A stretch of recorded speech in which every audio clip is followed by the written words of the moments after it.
आवाज नहीं आ रही आपकी, लिख के दो मैसेज। कौन बोला ये? सर बाय मिस्टेक ऑन हो गया था। ठीक है, कोई बात नहीं है।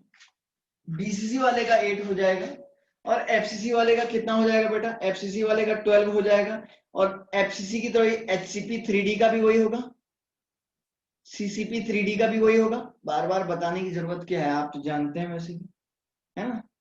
और कौन सा बचा है देखो, स्क्वायर वाले का जो है 4 हो जाएगा, है ना। और हेक्सागोनल एचसीपी 2D का कितना होता है? एचसीपी 2D का 6 होता है। पूछता है वो सब, बताया था ना मैंने, क्लोज पैकिंग। और कौन सा बचा है ना, यही सब बताए होंगे। जो बचेगा तो आगे आ जाएगा, जो ध्यान नहीं रहेगा तो नोट्स में तो लिखाया होगा ऑलरेडी, है ना। चलो ये भी हो जाएगा। नेक्स्ट देखिए, नेक्स्ट इसमें क्या होगा,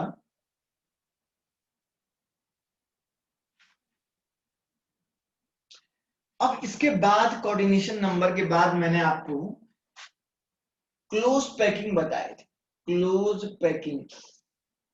पैकिंग इन 2D, ये थोड़ा इंपॉर्टेंट भी है। पैकिंग फ्रैक्शन भी बताया था, सॉरी।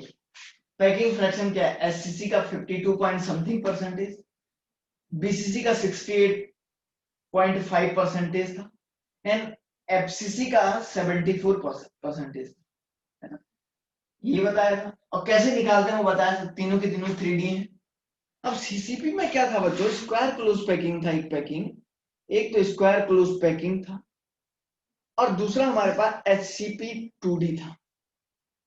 इस स्क्वायर में ए टाइप की लेयरिंग थी, कोऑर्डिनेशन नंबर 4 था और 78% शायद इसका पैकिंग फ्रैक्शन था। इसका ऐसा था, जेईई मेंस में जो है 2016-17 में एक क्वेश्चन आया हुआ था पैकिंग फ्रैक्शन इसका निकालने को, वो मैंने सिखा दिया था कैसे जेड इफेक्टिव निकालते हैं। ठीक है, कोई भी डाउट नहीं आना चाहिए। एचसीपी 2D को भी बहुत अच्छे से समझा दिया था। इसमें ए बी टाइप की लेयरिंग थी, ये पूछा जाता है एग्जाम में, इसलिए लिखाया था। इसका पैकिंग कोऑर्डिनेशन नंबर तो बता दिया, पैकिंग फ्रैक्शन इसका मैंने बताया था, शायद कितना था मैं ध्यान नहीं आ रहा है, 40% 0.39 था क्या, या 90% था? सॉरी 90%। 90%। 90%। ओके, है ना। और कोऑर्डिनेशन नंबर आप जानते हैं, जेड इफेक्टिव आप जानते हैं, निकालना सीख गए होंगे, ध्यान रखना है थोड़ा सा। ओके, और उसके बाद आपका था एचसीपी 3D। इसमें लेयर कौन सा था बेटा? ए बी टाइप का था। कोऑर्डिनेशन नंबर भी इसका कितना था? 12 था। पैकिंग फ्रैक्शन भी इसका जो है 0.74% था। इसी का दूसरा भाई कौन था? सीसीपी वाला था। सीसीपी भी सेम स्ट्रक्चर कैसा होता है? एफसीसी की तरह ही होता है, बस इसमें लेयर कौन सा था? एबीसी टाइप का पैकिंग था। कोऑर्डिनेशन नंबर भी इसका वही हो जाएगा जितना एफसीसी का था, और पैकिंग फ्रैक्शन तो दोनों का सेम होता है, 0.74, है ना।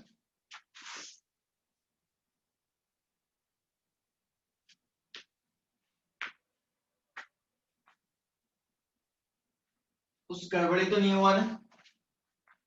बोलो,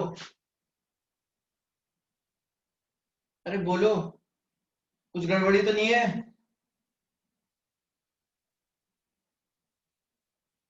किसी को लग तो नहीं रहा है कि गड़बड़ हो रहा है? कुछ गड़बड़ नहीं हो सकता है, जो लिख दिया वही सही लिखा है बोर्ड पे, समझ रहे हैं ना। तो लिख दिया है वो समझ लो कि गोल्डन वर्ड में छाप दिया है, स्वर्णिम भविष्य आपका, उसको कोई मिटा नहीं सकता है ना, कोई बात नहीं है। Yes sir. गुड।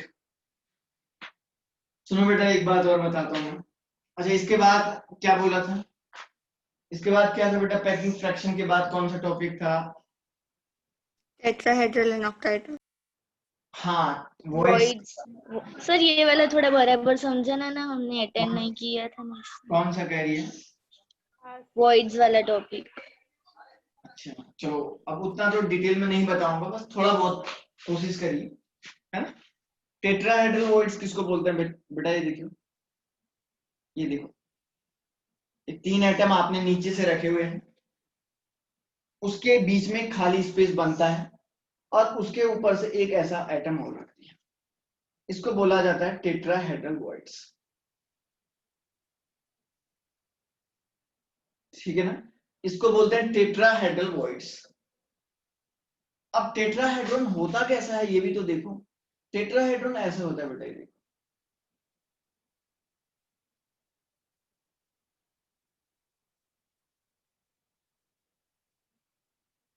इस स्ट्रक्चर को बोलते हैं टेट्राहेड्रॉन। अब बना कैसे, 3 एटम नीचे से रखो, एक एटम ऊपर से रख दो, अब बीच में यूं उल्टा करके देखो, इसे एक खाली जगह डिप्रेशन बनेगा, that is called tetrahedral voids. लेकिन क्यूबिक सेल में कैसे बनता है, ये टेट्राहेड्रल वॉइड्स बॉडी डायगोनल में प्रेजेंट होता है।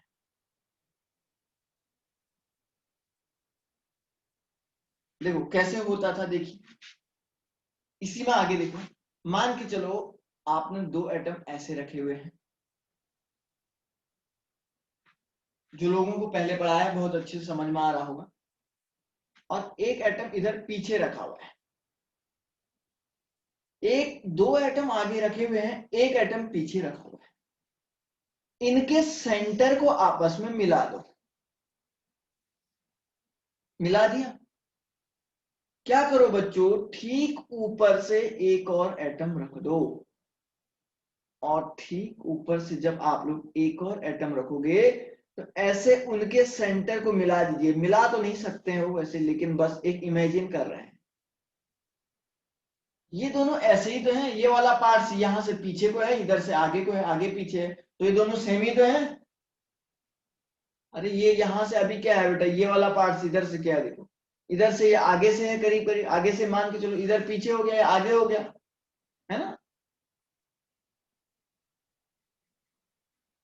अरे ये दोनों एक ही जैसे हैं, आगे पीछे पलटा के ऐसे ही बनेंगे वो। तो ये आपका टेट्राहेड्रल वॉइड्स हो गया। समझ में आई बात। चलो ये देखो,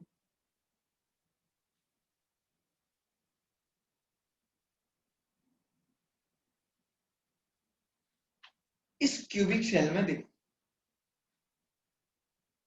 एक एटम को यहां पे रख दो बच्चों, एक एटम इस वाले फेस में रखो और एक एटम इस फेस में रखो, मतलब इधर वाली फेस में बात कर रहा हूं मैं, इस फेस में यहां पे रख रहा हूं मैं। सुन रहे हैं, या एक काम करता हूं, ऐसे रख दो और एक एटम ऐसे, एक एटम इस कॉर्नर में रखो, एक एटम ऊपर वाली छत में रख दो, एक एटम इधर साइड वाले में रख दो और एक एटम इधर पीछे वाले में रख दो। तो देखो कैसे बनता है, ऐसे इनको मिला दो बच्चों, तो आपको दिख गया होगा एक टेट्राहेड्रॉन सा बना हुआ।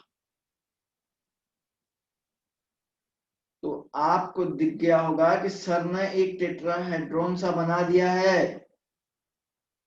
समझ रहे हैं क्या ये। और ऐसे ही एक इधर से भी बनता है, और एक बॉडी डायगोनल 2 टेट्राहेड्रल वॉइड्स को कंटेन करेगा। आगे बेटे समझ में।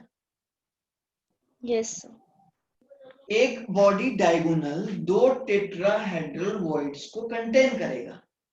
तो आपको पता है बच्चों, ओवरऑल 4 बॉडी डायगोनल होते हैं, तो 2 को कंटेन करेगा, एक का कंट्रीब्यूशन 1 ही होता है। तो ओवरऑल कितना टेट्राहेड्रल वॉइड्स हो गए। लोकेशन ना सबसे ज्यादा इंपॉर्टेंट, कहां पे ये पाया जाता है। इसी तरीके से ऑक्टाहेड्रल का भी देख लो। ऑक्टाहेड्रल ऐसे होता है, देखो एक्चुअली मैं ऑक्टाहेड्रॉन बनाऊंगा, ऑक्टाहेड्रल तो मैं बना नहीं पाऊंगा बोर्ड पे, 3D स्ट्रक्चर है।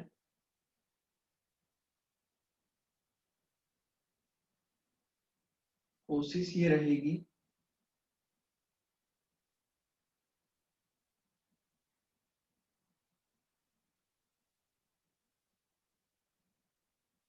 कोशिश रहेगी आपको समझाने की, है ना। इसको बोलता है ऑक्टाहेड्रॉन, ये स्ट्रक्चर है ना। अब देखो कैसे बनता है। आप क्या करिए जरा ध्यान से सोचो, 3 एटम को ऐसे ही ले लो नीचे, देखो ऐसे पकड़ो, ये 3 एटम रखे। अब इन 3 एटम के जस्ट ऊपर से और 3 एटम को रख दो, इन 3 एटम के जस्ट ऊपर से और 3 एटम को रख दो। और जब 6 एटम के कॉम्बिनेशन से जो डिप्रेशन बनेगा, that is called tetra, sorry, that is called octahedral voids, उसको बोला जाता है ऑक्टाहेड्रल वॉइड्स। कब? जब आपने 3 एटम नीचे से रखे और 3 और उसके ऊपर से रखे, है ना। ये तो समझ में आ गया होगा। अब देखो क्या करता हूं मैं, क्या करो बच्चों, 3 एटम ऐसे रख दो,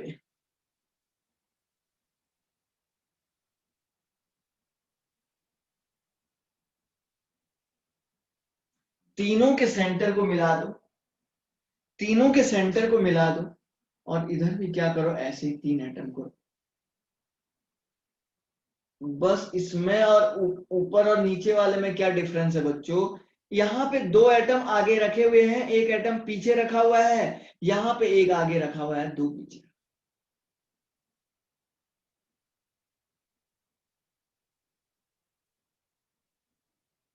नीचे वाले में क्या किया है, 2 एटम मैंने आगे रखे हुए हैं, 1 पीछे रखा हुआ है।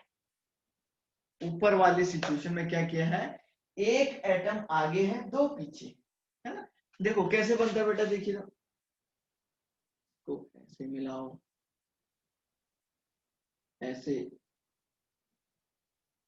थोड़ा थोड़ा इसकी जैसी फीलिंग आ रही है ना आपको, है ना बेटा, लग रहा है ना हल्का सा। बस यही तो ऑक्टाहेड्रल वॉइड्स है।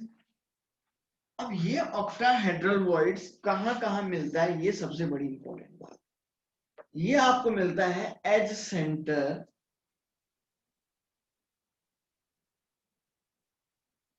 Plus body centre. अब एज सेंटर कितना होता है, 12 इंटू 1/4 एक का कंट्रीब्यूशन प्लस बॉडी सेंटर, तो 3 + 1 तो इक्वल टू ओवरऑल कितने होंगे, 4 होंगे। चलो डायग्राम में भी दिखा देता हूं आपको मैं, कैसे आपका ऑक्टाहेड्रल, एक ही वर्ड से दिखा पाऊंगा बस, एक ही, क्योंकि बड़ा टफ है ये जो है। टफ क्या है, 3D में है ना, इसलिए तब दिक्कत है, बाकी तो कोई दिक्कत थोड़ी ना है।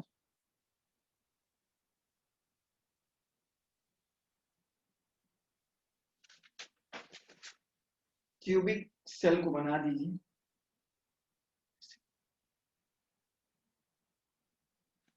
क्या करो, एक एटम को यहां पे रखो, एक इधर वाली फेस में रखो इसके पीछे, और एक इस फेस में रखो, ठीक है ना बेटा। एक एटम इधर रखो, एक एटम इधर रखो पीछे वाली फेस में, और एक ऊपर वाली फेस में यहां पे रखो, इनको आपस में मिला दो, इसको भी मिलाया और इनको भी मिला दिया। ये वाला एटम ऊपर वाली फेस में रखा है, ये इधर पीछे वाली फेस में है, ये इधर वाली फेस में है। अब इनको ऐसे बनाओ,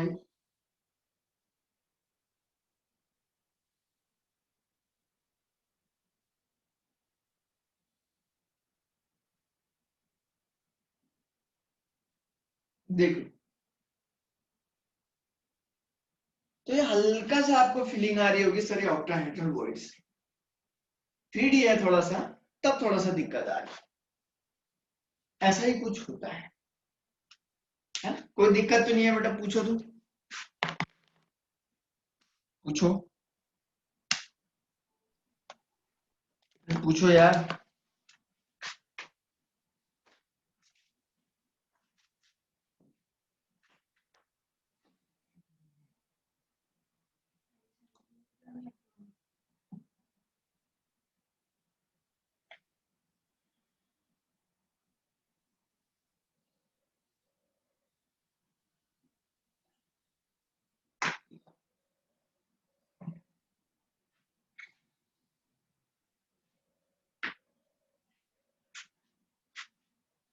सुनो अब इस वॉइड्स का जो सेंटर है बच्चों, ये देखो ये एज है नहीं, ठीक है ना यहाँ पे, ठीक है, तो इसके सेंटर में मिलता है। आप 3D थोड़ा सा देखोगे, जब आप 3D देखोगे तो हल्का सा इसका जो सेंटर, क्योंकि ये पीछे वाला पार्टिकल है ना, ये पीछे से चिपका के लाया हूं मैं आगे को, ये वाली जो लाइन है ये बिल्कुल ऐसे आगे को है, जो लाइन है ये पीछे वाली जो लाइन है बच्चों ये ऐसे में है, तो हल्का सा एज के सेंटर की तरफ जो है इसका सेंटर होता है। 3D में अगर आप बुक्स में देखोगे आपको समझ में आ जाएगा, है ना? तो आप समझ गए कि अगर किसी एटम, किसी मॉलिक्यूल में, किसी यूनिट सेल में नंबर ऑफ पार्टिकल जो है, अगर नंबर ऑफ पार्टिकल अगर आप बोलेंगे सर n है, तो ऑक्टाहेड्रल वॉइड्स भी कितना हो जाएंगे n, और उसका दुगना क्या हो जाएगा टेट्राहेड्रल वॉइड्स। ये पहले भी मैंने बताया है और अभी भी मैंने यहाँ पे लिख के दे दिया। एक टाइप तो आपका ये हो गया, ठीक है ना? अब सुनो, चलो टेट्राहेड्रल, अब रेडियस रेशियो है ना, रेडियस रेशियो तो मैंने बताया है कैसे, r of positive upon r of anion 0.15 से लेके जिसका 0.21 के बीच में होता है। ट्राइगोनल वॉइड्स उसके पास होता है 0.22 सॉरी 22 के से 0.41 तक होता है, तो कोऑर्डिनेशन नंबर 4 होता है, टेट्राहेड्रल वॉइड्स की तरफ जाएगा। 0.41 से लेके 0.73 तक जाएगा तो आपका ये जो है 6 हो जाएगा, ऑक्टाहेड्रल हो जाएगा। और 0.7 से लेके 1 के बीच में जाएगा, कोऑर्डिनेशन नंबर 8 हो जाएगा, तो क्यूबिक हो जाएगा। R of plus upon r of minus, r of plus upon r of minus, ये आपका जो है रेडियस रेशियो मैंने बताया था, कैसे क्या ये सब आपको बताया है, ठीक है ना? और डेंसिटी भी मैंने आपको बताया है, डेंसिटी कैसे निकालते हैं, D is equal to Z into M upon AQ into NA। और क्या बताया? अच्छा डिफेक्ट तो आप लोगों ने कल ही पढ़ा है, रिपीट नहीं करूंगा, बाकी आप लोग देख लीजिएगा आराम से। किसी को कुछ कहना है क्या और बोलो?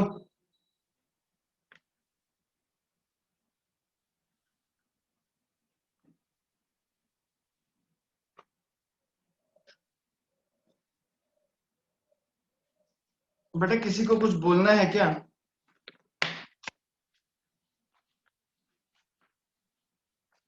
शायद किसी को कुछ बोलना ही नहीं है।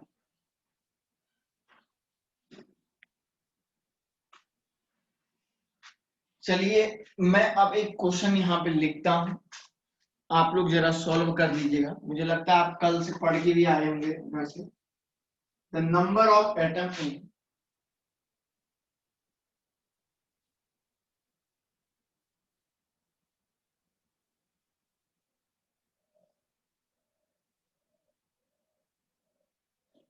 the number of atom in 100 gram of a FCC crystal weight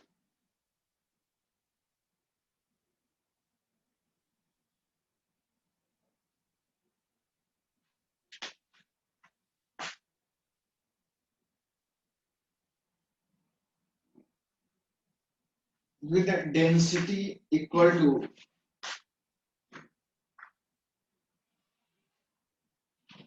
per meter cube, 10 gram per meter cube, and cell as equal to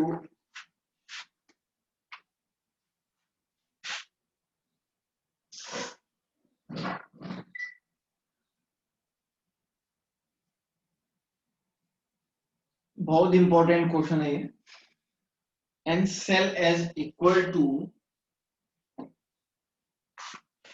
200 picometer is equal to, मैं एक बार क्वेश्चन पढ़ लेता हूं, ठीक। The number of atom in 100 gram of a FCC crystal weight. The number of atom in 100 gram of FCC crystal weight. Density is equal to 10 gram per meter cube and cell is equal to 200 picometer. Is equal to. Language समझाना है क्या? Language समझाना है या कर लोगे?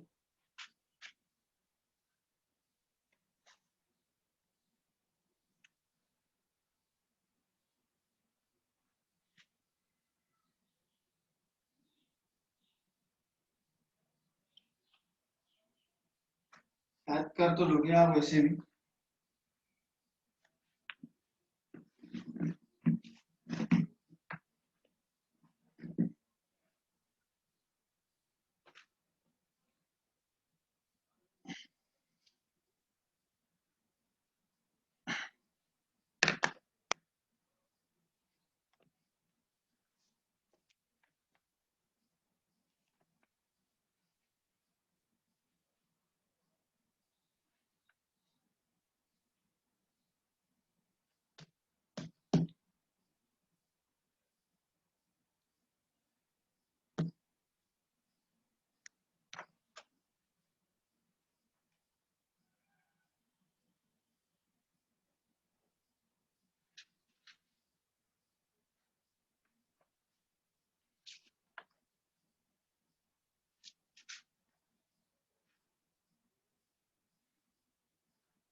कितना है?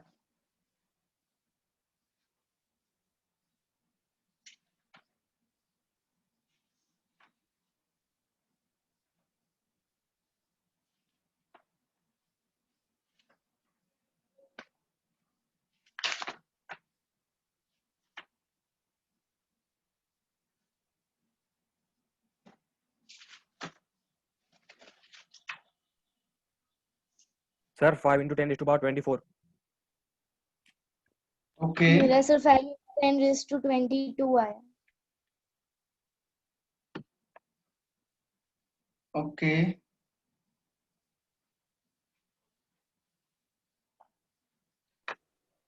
So 5 into 10 raised to 30. हाँ सर 5 into 10 raised to 30. अच्छा.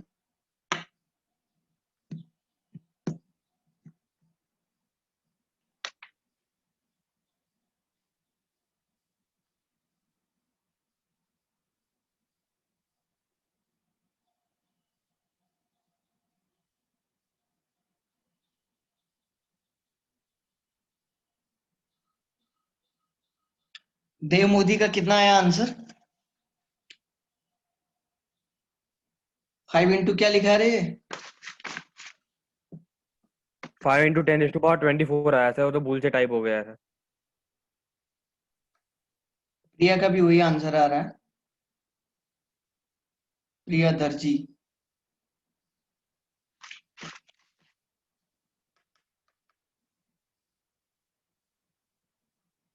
थर्टी कैसे आ रहा है इस लड़की का?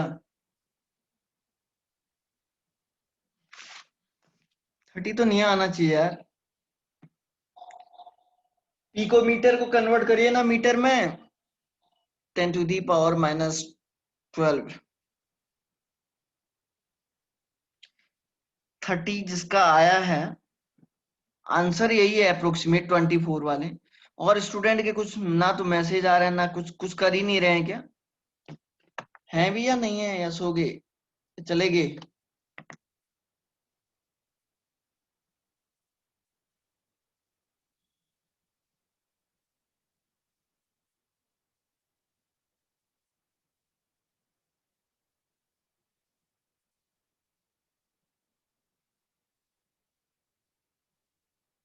प्रिया भावसार का कितना आ रहा आंसर? सर 5 into 10 power 24 आ रहा है। हाँ तो वही होगा। Na की वैल्यू निकाली है ना आपने, n की वैल्यू मतलब Na, जो Na था वो निकालना था अब आपको।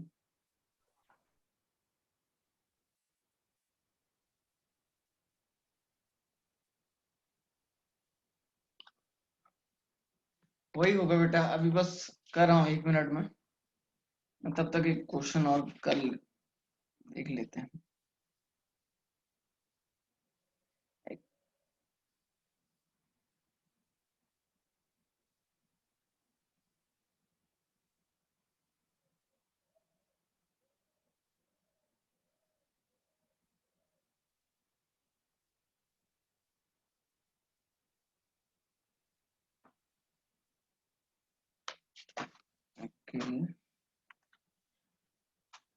आंसर सब लोग लिख के दे दो अपना।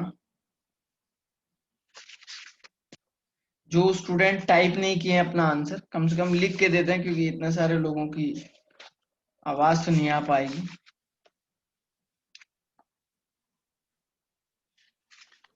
सर वो डेंसिटी में ग्राम पर सेंटीमीटर क्यूब है या मीटर क्यूब है? मीटर क्यूब है वो तो। सेंटीमीटर क्यूब से क्या गड़बड़ हो रहा है क्या?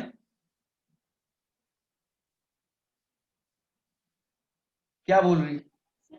ये आंसर सेंटीमीटर क्यूब लेके किया है।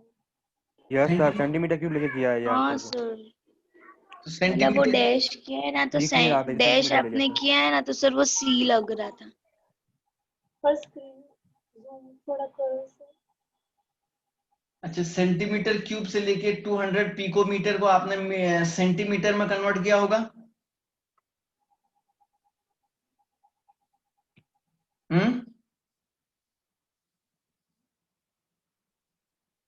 तो सेंटीमीटर क्यूब से क्या रोल आया ये तो बताओ। क्या उसमें, जब तुमने उसको सेंटीमीटर में कन्वर्ट नहीं किया तो फिर क्या रोल आया उसका, ये बताओ।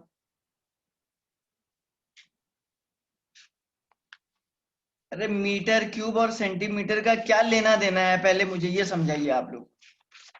नहीं नहीं बरोबर है सर। तो मीटर क्यूब लो या सेंटीमीटर क्यूब लो, तो बात तो एक ही है हाँ फिर। Sir 200 pick.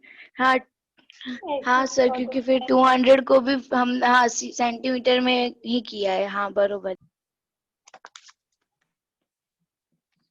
1 मिनट यार।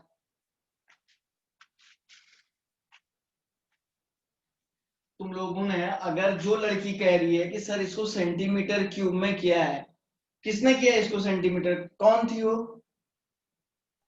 हाँ पर सर मैंने उसको भी सर सेंटीमीटर में convert हाँ किया सर, है। फिर हमने 200 पिकोमीटर को भी सेंटीमीटर में ही किया है, फिर तो सही है। हाँ हाँ, अगर ये सेंटीमीटर क्यूब में किया है तो बिल्कुल सही आंसर है। तो इस उस टाइम पे कितना आ रहा आंसर?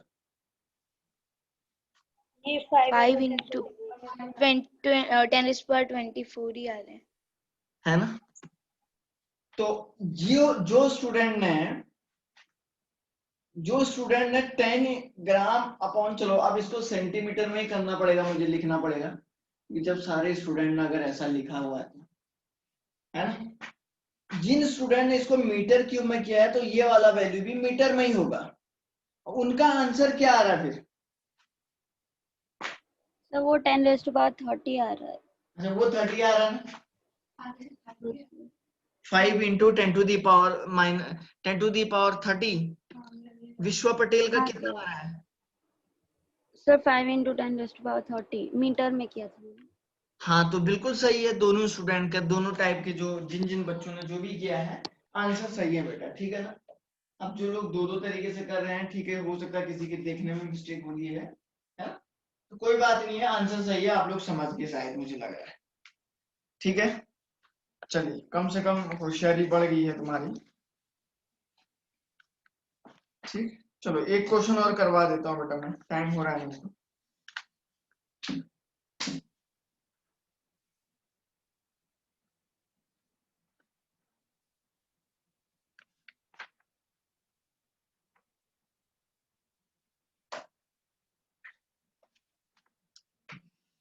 क्वेश्चन ही नहीं है यार, सब करवा दिए हैं मैंने आपको, बहुत सारे, कुछ आपके पास घर में मटेरियल से कर रहे होंगे।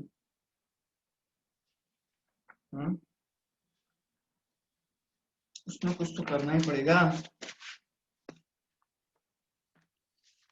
थोड़ा वेट करिए, 1 minute, 1-2 minute wait.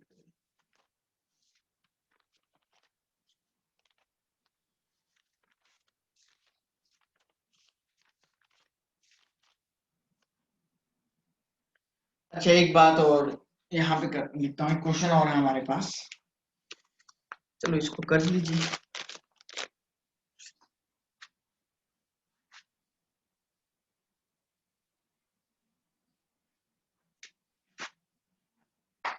Question number 2,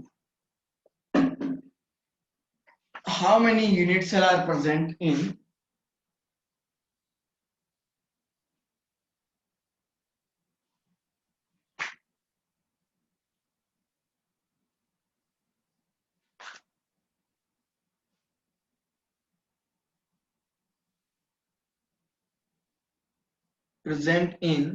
a cubic shaped ideal crystal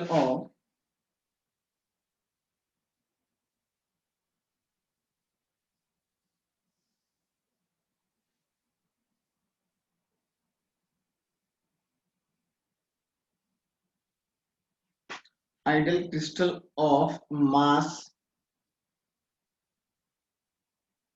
1.0 gram. बीच में पॉइंट लगाया है, जरा ध्यान से देख लेना, कोई 10 मत कर देना, फिर आंसर कुछ और गड़बड़ आएगा फिर। अब बोलो, एक बार और पढ़ देता हूँ, कान खोल के सुन लो बेटा सब लोग। How many unit cell are present in a cubic shaped ideal structure of ideal crystal of mass 1.0 gram. करो तो, थोड़ा जल्दी करो यार, लेट बहुत करते हैं आप लोग।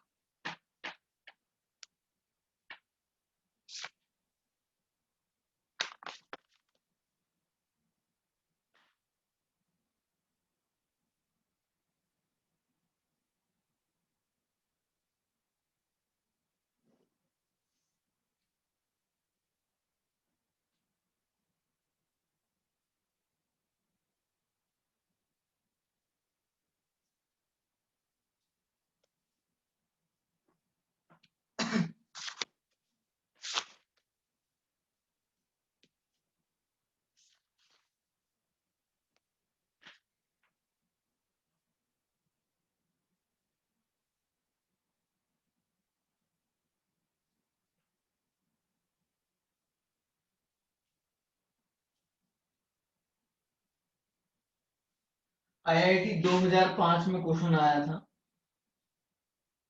कि कौन सा जो है यूनिट सेल ऐसा है, कौन सा क्रिस्टल है जो है अल्टरनेट, कौन सा आयनिक क्रिस्टल ऐसा है जो अल्टरनेट टेट्राहेड्रल वॉइड्स में मिलता है। बताया था ना मैंने, जिंक सल्फाइड लिखवाया है मैंने, थोड़ा ध्यान रख लेना, उस बात को अंडरलाइन कर लेना। नोट्स अभी है तो अभी कर लो, नहीं है तो घर पे कर लेना, स्क्रीनशॉट ले लो इसका।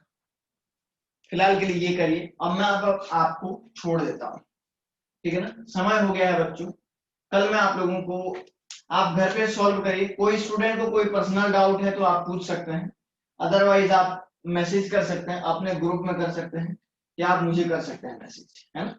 जो भी स्टूडेंट का जैसा भी डाउट है वो पूछ लीजिएगा, क्योंकि कल मैं आप लोगों को नया चैप्टर स्टार्ट करूंगा, कोऑर्डिनेशन केमिस्ट्री, कोऑर्डिनेशन कंपाउंड। बहुत ही इंपॉर्टेंट टॉपिक है वो। इस समय में नया चैप्टर हो, मतलब पहले नहीं था वो, जब सिलेबस में आज से 5 साल पहले 10 साल पहले नहीं था वो, एक तरीके से नया चैप्टर है। तो नया चैप्टर है तो नए टॉपिक से ज्यादा क्वेश्चन आते हैं, तो ध्यान रखिएगा हर बार जेईई में से 2 या 3 क्वेश्चन आ रहे हैं। छोड़ देता हूं मैं इसके बाद आपको, इसको जरा जल्दी कर लो बेटा। सर आइडियल क्रिस्टल मतलब कौन सा? NaCl? क्या बोल रही है? Ideal crystal NaCl? NaCl होगा ना, लिखा तो है, NaCl नहीं लिखा है क्या? नहीं। NaCl मान के चलो।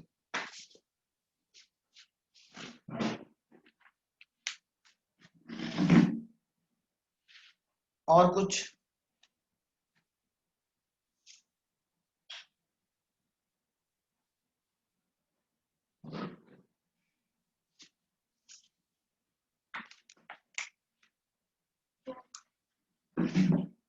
हो गया बेटा?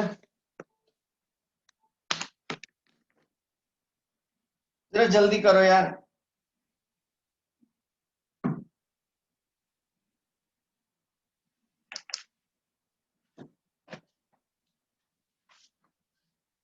अरे चलो हो गया, मैं ऐसे ही बता देता हूँ। सुनो, जो स्टूडेंट कर रहे हैं पहले उनमें से कोई एक बच्चा बता दे कि वो कैसे कर रहा है, मैं समझ जाऊंगा कर पा रहे हैं या नहीं कर पा रहे हैं। टाइम वेस्ट मत करो आप अपना। विधि विधि विधि पटेल बताएगी कैसे कर रही है, क्या फॉर्मूला लगा रही है, बताओ।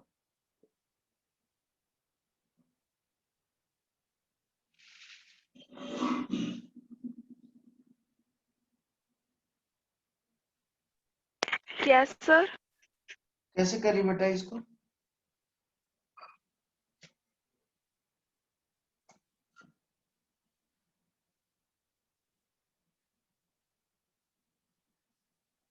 कैसे कर रही है तो बताओ थोड़ा जल्दी से।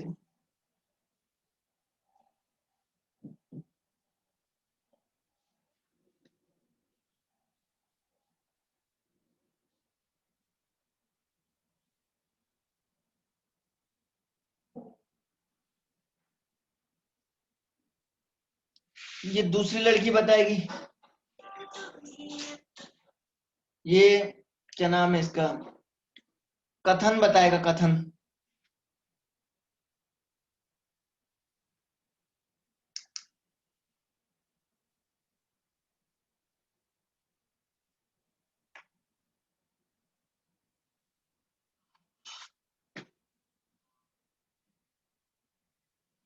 खुशी बताएगी।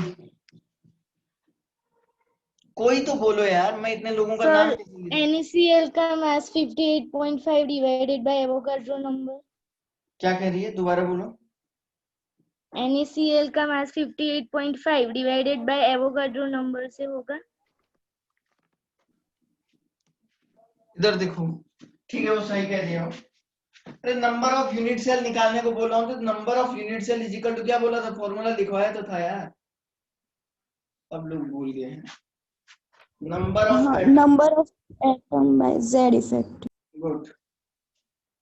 तो जिनको पता रहता है उनको बताना चाहिए ना, मेरा नाम लेना जरूरी थोड़ी ना है, बताओ। अब नंबर ऑफ एटम कैसे निकालते हैं, W/M is equal to N/N, ये वैल्यू निकालना आपको। तो W into NA divided by M, तो M की वैल्यू कितनी है, M इज इक्वल टू 58.5 है ना, बस निकाल दो और डिवाइड कर दो। जेड इफेक्टिव कितना होगा प्रिया?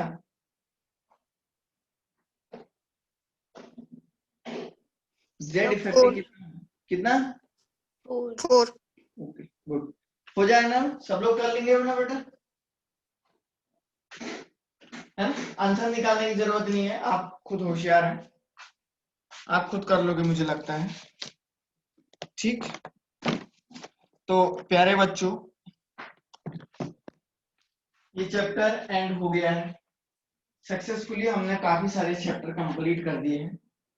अब आपकी बारी है पढ़ने की, जहां पे किसी को कोई डाउट आता है वो पूछ सकता है, आप जो है मैसेज कर दीजिएगा, जो भी फोटोज लेके आप भेज सकते हैं कि जो है वो कोई दिक्कत नहीं है। तो मैं फिर जैसी क्लास में आऊंगा तो स्टार्ट में शुरू में उसी क्वेश्चन को आपको बताऊंगा, है ना?